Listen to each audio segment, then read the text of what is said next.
एक छोटे से गांव में राधा और उसका बेटा मोहन रहते थे। मोहन केवल 6 साल का था और उसकी दुनिया उसकी माँ के इर्द गिर्द ही घूमती थी। राधा के लिए मोहन ही सब कुछ था, क्योंकि उसके पति ने उसे तलाक दे दिया था।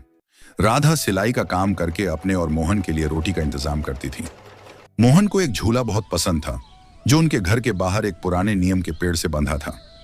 हर शाम राधा मोहन को उस झूले पर बैठाकर धीरे धीरे झुलाती थी। झूला मोहन के लिए सिर्फ एक खेल नहीं था, बल्कि उसके छोटे छोटे सपनों की दुनिया थी। मोहन की एक ही इच्छा थी, उसका अपना एक नया झूला। हर दिन जब राधा काम करते करते थक जाती, मोहन मासूमियत से कहता, माँ, एक दिन मैं बहुत बड़ा आदमी बनूंगा और तुम्हारे लिए एक नया झूला लाऊंगा। राधा बस मुस्कुराकर उसका गाल छू देती और कहती, तू बस खुश रह बेटा। राधा अपने सिलाई के काम में दिन रात मेहनत करती ताकि मोहन के लिए कुछ अतिरिक्त कमा सके। लेकिन एक दिन मोहन बीमार पड़ गया। उसका बुखार धीरे धीरे बढ़ता गया और राधा के पास डॉक्टर के पास ले जाने के लिए पैसे नहीं थे। उसने अपनी सिलाई मशीन को गिरवी रखकर इलाज कराने की कोशिश की। एक रात मोहन ने राधा का हाथ पकड़कर कहा, माँ, अगर मैं चला गया तो तुम झूले में जरूर झूलना। राधा का दिल यह सुनकर टूट गया, लेकिन उसने मोहन को दिलासा दिया, तू ठीक हो जाएगा बेटा। अगली सुबह मोहन की तबीयत और ज्यादा बिगड़ गई।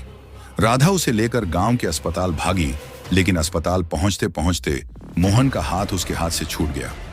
मोहन की मौत ने राधा की दुनिया को खाली कर दिया। एक मासूम बच्चा जो एक नए झूले के सपने देख रहा था, अब उस नीम के पेड़ के नीचे मिट्टी की एक छोटी सी कब्र में था।